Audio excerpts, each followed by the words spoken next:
If you missed part number 1, I'm going to tag it down below because we found an atrocious, absolutely horrible tattoo artist putting out work like this for 30 plus years. It's just shocking to see that kind of horrible work being put out. But in the spirit of Halloween, we wanted to find you guys an artist out there in Leeds that does some of that horror style work that so many of you love so much. And man, did we find a great artist. So stick around.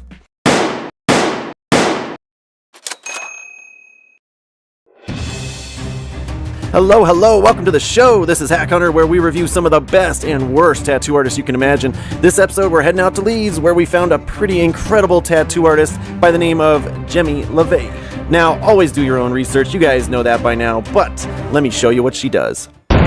Boom, gonna start off with this one because wow, there were so many things about this that I just loved. Now, first off, I gotta say I've seen a lot of It Clowns tattoos, and a lot of times this frill that's around the neck there is so cheaply done. I love the way she did this here. This looks a lot better than most of them that I see.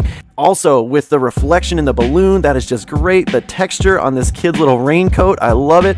All these light glares, a lot of great choices went into this compilation. Now, I believe that this is a whole calf here that we're looking at. And when artists have a choice to do something this large, it's kind of intimidating to black out such a large area like this.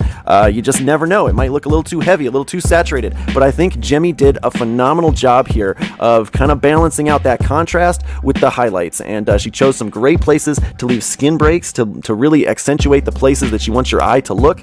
And yeah, it doesn't look too heavy. It's definitely, especially putting these little light orbs right here, I think was a great choice as well. But yeah, blacking this out really brings this whole thing to life. And this is going to make it very readable from a distance too. If you're walking behind this person or whatever, you would absolutely be able to tell what this is from a distance. So absolutely, I give her kudos on this one.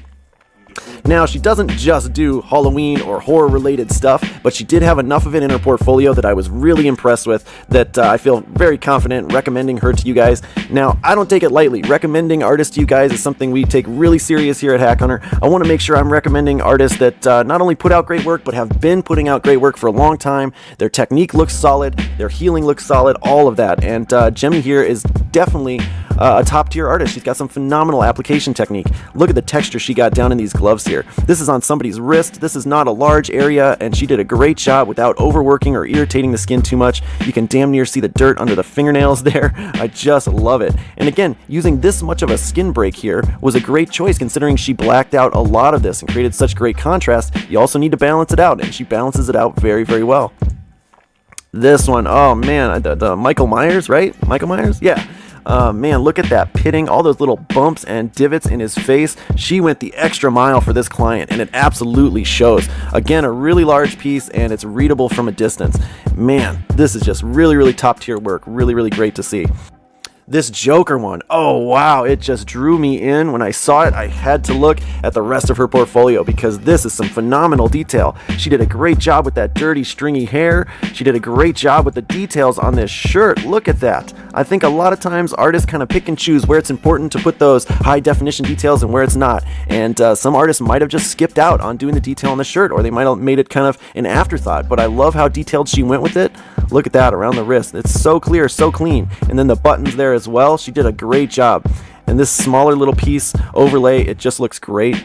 Even though it's such a smaller addition, the details look really, really clean. So very, very impressive work all around.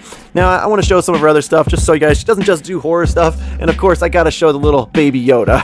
Just thought this was phenomenal. Again, the texture up here in his little jacket. Oh man, she did a great job. Great job in these tiny little fine hairs as well.